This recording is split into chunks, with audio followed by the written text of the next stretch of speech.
Okay, and what was the other one you mentioned? Resource link building. That sounds interesting. Yeah, like resource link building. Let's say I do an article on, I don't know, something like dog bite statistics. So then I will go and find like EDU sites, government sites, and things like that that link out to similar types of topics. Let them know I have new research, asked to be included on their list of resources. And is that successful? Well, I guess you create a fantastic post around all that data so that they just can't not link. Yeah, it actually works quite well. I've worked in the water sports niche for several years, and it works especially well in that niche. So like say you find a whitewater rafting tour company, you get some stats on that, you reach out to them, you get on their page and every other whitewater rafting tour page. So you get a lot of hyper niche relevant links. So even though a lot of those are kind of like low authority because they're local businesses, you get that topical relevance boost that really benefits you. Wow. Yeah, that's fantastic. And this is something that seems to be a recurring theme. A lot of people talk about basically getting a lot of data that's already out on the web and just getting it together, putting it into a nice article using tables, graphs, whatever, just to make that data really sing. And in fact, it was Niche Site Lady who, one of her tweets yesterday or the other day, which got over 500 or 600 retweets, was using ChatGPT to assist you with the correlation of that data. Which kind of leads me on to AI. How are your thoughts of the feelings on AI at the moment? I spent a long time hating it because I feel like it's essentially just old school content spinning, but I have embraced the inevitable. I recently just signed up for several tools. I have an AI test site like everyone else, which is doing way better than any of my other sites in terms of growth. So I am like evolving more into using it, and I have actually stopped outsourcing content for now because I don't really see the sense of me paying someone, 8 cents a word to use ChatGPT when I can use it for free. Well, I mean, that's the thing now. It's really difficult to know if your writers are using it. I'm sure most writers are, because you would, wouldn't you, I guess? And the AI detector tools, they're useless, so how do you know? Yeah, I don't know. Exactly. We'll find out. Yeah, embrace the AI. I see Doug's embracing it as well now. He was fighting it to start with. I embraced it from the first. But an AI, I guess everyone's jumping on the AI. I think that is a great opportunity, and I said it the other week. If you want to get onto YouTube or if you want to set up a site, if you can start doing AI videos, I probably should do more myself, but just around like prompts or usage or just ideas on how you can use it in creative ways, you're just going to get a ton of traffic right now.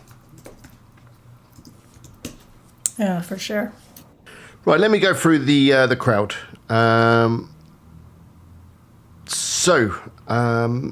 Hello, Mom Van Up, even if I can speak. And hello, Michelle. Good morning to you in Australia.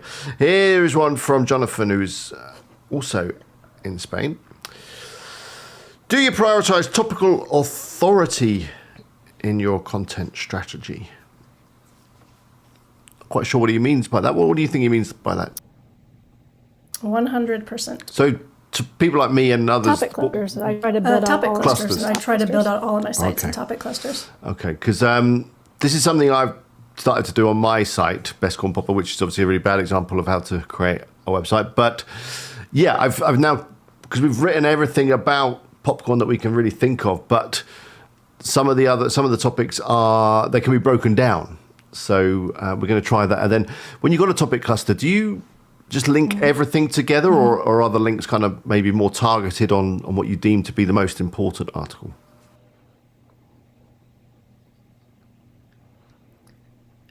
I don't link everything together. I try to make sure everything in the lower part of the cluster links back to the top post, which is the pillar post. That's going to be like my mega keyword that I have no chance in hell of ranking for without all of the other supporting articles. And then I strategically link lower in the cluster if it makes sense. That makes perfect sense. So that's what I'm going to do. Yeah, I've got this one keyword that has got huge volume on it, and the chances of me ranking are very slim. But that's the aim, to create content around that topic and kind of link it towards the pillar post. Okay. Electronic Earnings pays 1 cent a word. Wow, your writer must be good. Doug Daniel asks, is your process of building up a site to sell generally the same?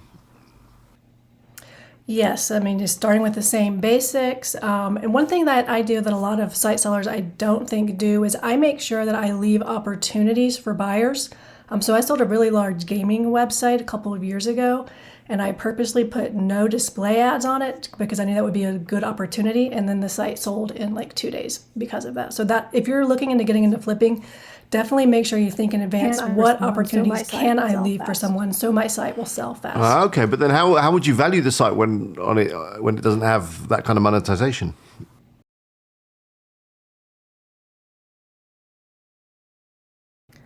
The site was making about $2,500 from affiliates from Wayfair and Amazon because it was focused on like home game room type of gaming. I also, one thing that I do with a lot of my sites is I contact e-commerce brands and sell sponsorships on my site, so it had that revenue as well.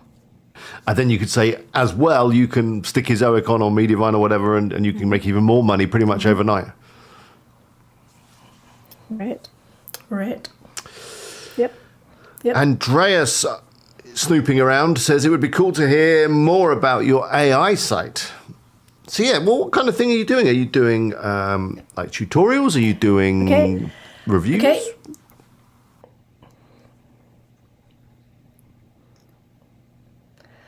So it started with an Otis domain that I got for like $1,400. It's in the food niche. So it's 100% informational posts so far. What I did actually last year was I bought 200 articles from Rocket Content AI, and the quality was not that great, but it was a test, so I did it. Some of those started ranking, most of them did not. I've used Jasper, I've used Copy AI, ScaleNut, and ChatGPT, of course. And then the content's kind of all over the place. It's just food, so it includes things like, can you freeze barbecue sauce to top 10 cheeses from Spain. So it's kind of all over the place. It's basically a way for me to test not only AI, but different types of keywords, because I have a lot of sites in the general food. I got the wrong end of the stick there. I thought you were creating a site in the AI niche, but yeah, you're creating a site with AI, which is exactly what I'm doing right now. No. Yeah, because there's some big commissions to be earned on some of those AI products. But yeah, I'm doing that as well. My site is Can You Wash It, which is basically all about whether you can wash stuff, and just trying to churn out as much content as possible, and also short content, because I've got a theory now that the old rule of your article needs to be 1,000 words, 1,500 words, 2,000 words is completely out the window, because no one wants to read 2,000 words on can you wash your Converse in the washing machine. They just want to know yes or no, and if it's yes, maybe a 5-step guide, something like that. Okay, yeah, I was going to say, in my experience with short form content, it's been like, I would say maybe a year and a half now that I've been able to rank in a variety of niches with short form content. I think the key, at least with my testing, is if you put an answer or kind of like a very close hint to the answer in the opening paragraph, that kind of helps you do it. One niche that this is really easy to do in is gaming. So if someone's just like asking for tips on a new game or something, you can crank out, tons of posts a day. You can get crazy traffic doing that for different video games. Wow. We'll talk about your gaming in a minute. That's very interesting. Yeah, I mean, I've found it works really well, and short content is ranking really well. I just realized we got ranked today on Can You Wash? I can't remember what it was. Something obscure. But that leads me on to another question that I've got here from Jonathan, which is something I'm very interested at, because with the AI content, in theory, you can crank out content like a machine, or even with a machine. So what kind of rate are you able to publish at, and what kind of rate do you aim to publish at? Right now, I'm doing about 10 posts a day. So I'll pick one of those tools that I mentioned before. I'll run the content through it. Then I will pop it into Quillbot on the creative setting to kind of rewrite it so that it looks more human. Then I'll just pop it straight on the site. I'm not really doing any actual editing of it at all, though.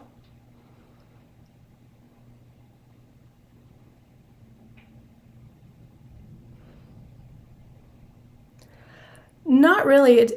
I think it does do some grammar stuff, but it's basically like a rewriter or a rephraser. So it has a few different settings that you can use. But in my experience, the creative setting is the one that makes it look the most human written. Interesting. I'll have to check that out. So let's go on to some bigger questions, which is, I've got one here from Philip. I don't know, shorten your name unnecessarily. Do you think information blogs will die in the next year or two? I mean, if we've got AI chatbots in the search and everyone is just using ChatGPT and Jasper and all the others, what is even the point of having an information site? Are they going to die?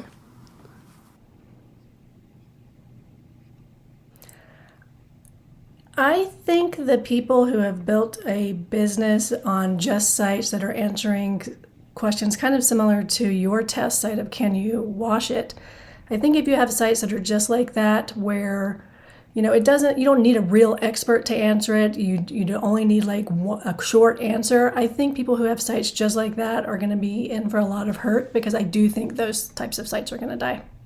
Good. Yeah, fair enough.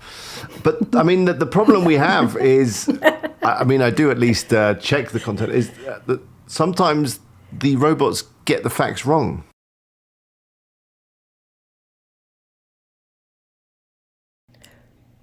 That's true, but in the same, thought, Wikipedia has incorrect information sometimes, and people still use it. So I don't think people who aren't knowledgeable in the subject are going to know that it's wrong. So on the flip side, what kind of sites do you think are going to succeed over the next few years?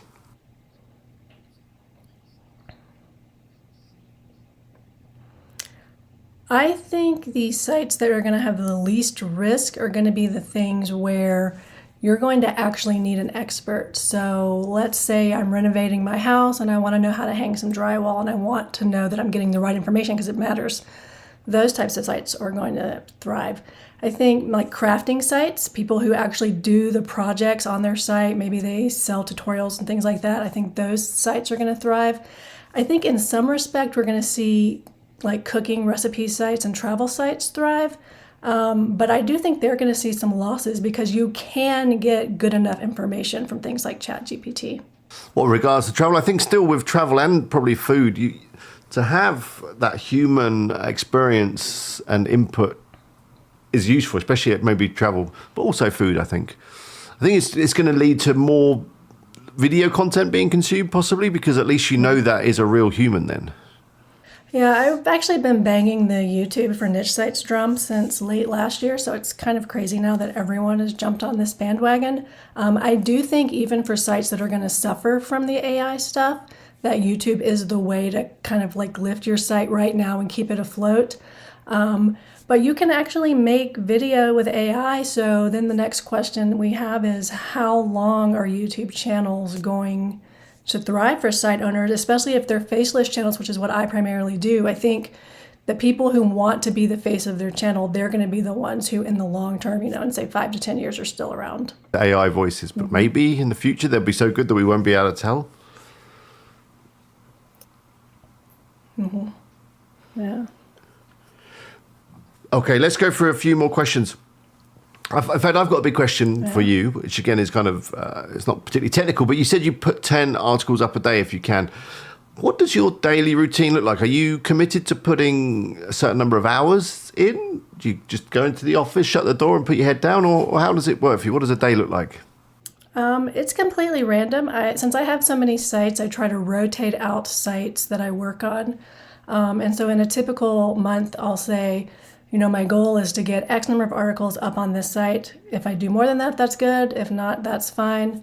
And I have to try to leave time for, problems that arise, or if I'm working on some content and, I can't use AI to write it because I'm just not getting good enough stuff like for the test site and things like that.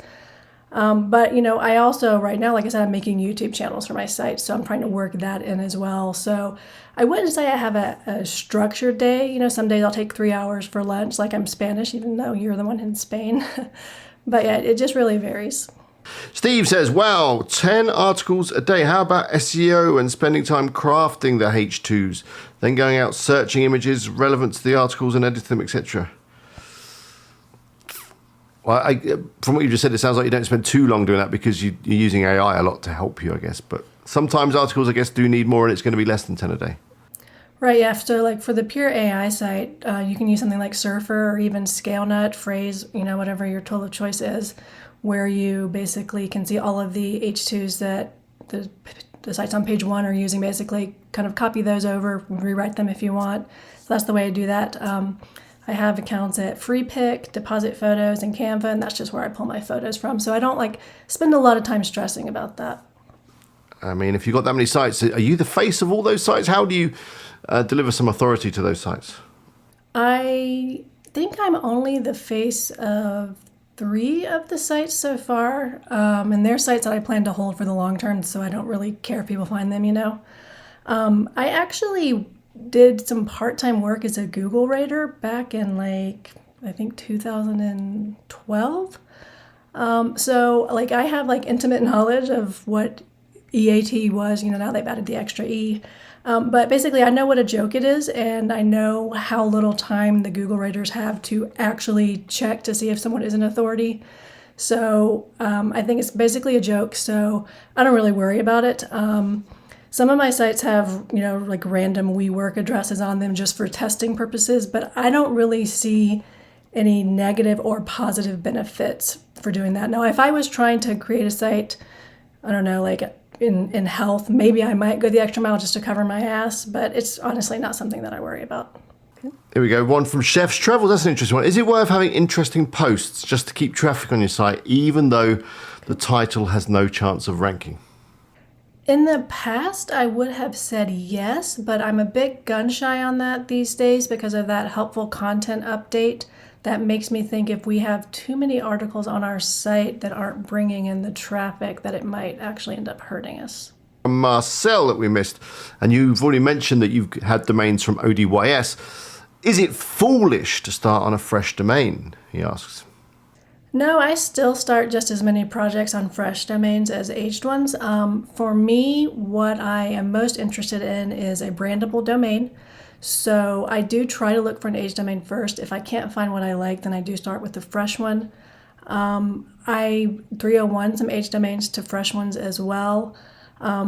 Another thing that I like to consider is how easy is it going to be for me to build my own backlinks in this niche? And if I think it's going to be a challenge, I guess it's very hard to measure, but your gut feeling tells you that then I will definitely aged domains are worth the money. 100% if the links are there. I think a lot of people make the mistake of just seeing a domain that has a high DR and not actually checking the backlink profile. So for me, what I like to see are links that are hard to get. I can't actually pay for them, but primarily also hyper niche relevant links. I would rather have a low DR aged domain with tons of niche relevant links. I mean, than one DR, that has, we used to have page rank. That's that disappeared. Do you think DR is a valid metric? I mean, we know that it's something that's made up by Ahrefs, so I just kind of use it as a guide. Just if I see that it's high, then I'll say, oh, I should check out their backlink profile and see if it's actually legit or not. It's easy to game DR, which I'm sure you know, so it's not the be-all, end-all.